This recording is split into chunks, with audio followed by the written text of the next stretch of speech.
네, 미국에서 나온 얘기를 종합해보면요. 일단 북미 2차 정상회담 장소는 나라는 정해졌고 시기도 이제 2월 말로 지금 나와 있습니다. 자, 지금부터 정치부 주진희 기자와 2차 북미 정상회담 관련 소식 추적해보도록 하겠습니다. 자, 주 기자.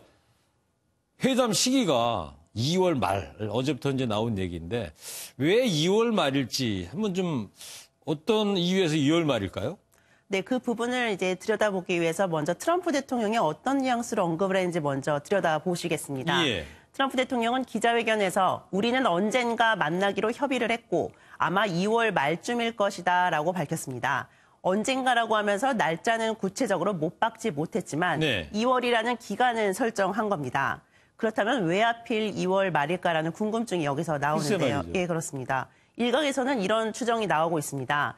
노벨 평화상 후보자 추천이 통상 2월에 마감이 되는데 트럼프 대통령 입장에서는 그 안에 김정은 위원장과 만나는 게 유리하다는 겁니다. 노벨 평화상 예, 후보 그렇습니다. 추천. 예. 네. 미국 정부는 지금 셧다운, 즉 업무 정지 상태이기 때문에 1월에는 만나기가 힘든 상태고요. 네. 북한 입장에서는 2월에 최대 명절 중에 하나인 김정일의 생일인 광명성절이 있어서 이 날은 피해야 합니다. 예. 그렇다면 남은 게 이제 2월 말이 되는 겁니다. 아, 그렇군요. 자, 그러면 왜 날짜를 딱 이날이다 이렇게 확정하지 못할까요?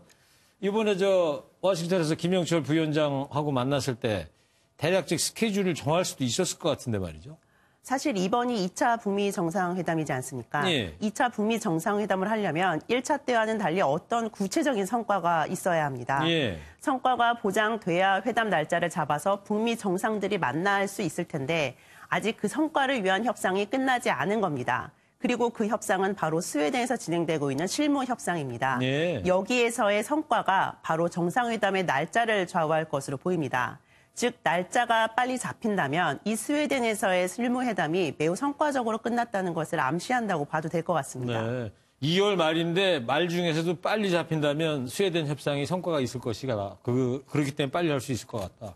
자, 그럼 실무회담, 스웨덴에서 열리는 실무회담이 아주 중요한 것 같은데 저는 말이에요. 한국, 북한, 미국의 실무대표가 이렇게 사상 처음으로 머리를 맞대는 회담 처음 해보는 것 같은데 뭔가 결론을 도출하겠다는 의지가 강력한 것 같고요. 미국은 핵무기 리스트를 늘상 북한한테 먼저 달라고 요구를 해오지 않았습니까? 네, 그렇습니다. 근데 이번에는 좀 다른 모습을 보인다는 점이 좀 주목이 되는데요. 네. 관련해서 먼저 전문가 분석을 들어보시겠습니다. 구체적인 그 비핵화와 체제 보장의 로드맵 문제, 또 그리고 종전선이라든지 평화협정과 관련된 다자회담의 범위라든지 주요 의제 문제라든지 이런 것을 집중적으로 논의할 것으로. 즉 원래 미국은 모든 핵무기를 버리고 시설을 폐기하는 완전한 비핵화가 먼저이고 그에 상응하는 보상은 나중이라는 입장이었습니다. 그랬죠. 그런데 북한과의 협상에 나섰다는 것은 이제 한 발 물러선 것으로 보입니다. 네. 북한의 요구대로 풍계리 폐기 검증, 영변 핵시설 폐기 등 비핵화 과정을 진행할 때마다 조금씩 당근을 주는 방향으로 로드맵을 논의할 것으로 보인다는 겁니다. 네. 지금까지는 이제 한 번에 비핵화를 하라는 요구에서 이제는 단계적으로 가겠다.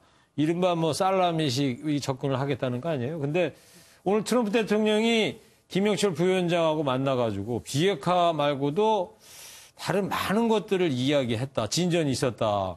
이런 이야기를 했는데 그 다른 것들이 뭘까요? 사실 저도 그 부분이 궁금해서 전문가에게 한번 의견을 여쭤봤습니다. 네. 한번 분석 들어보시겠습니다. 예?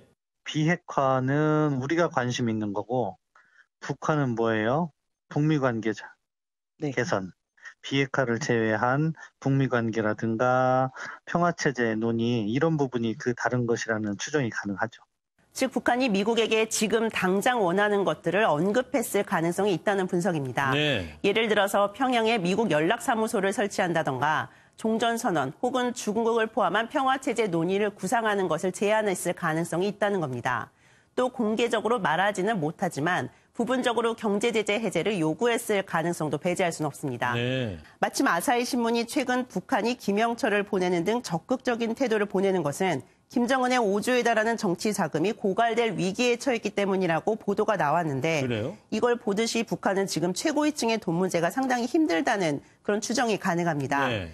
미국은 공식적으로 당장 제재 해제는 절대 불가하다는 입장을 바꾸지 않고 있습니다. 때문에 김영철도 일단 대북 제재 부분을 언급한 뒤 당장 대북 제재 해제가 힘들다면 이 정도는 들어달라는 이야기를 했을 가능성이 있습니다. 네, 뭐 앞으로 뚜껑은 열어봐야 되겠습니다만 결국 이제 스웨덴의 회담이 이제 실무회담이 관건일 것 같군요. 스웨덴에서 북미 간 간극이 좁혀진다면 빠르게 정상회담도 이루어질 것 같기도 하고요. 자, 지금까지 정치부 주진희 기자였습니다.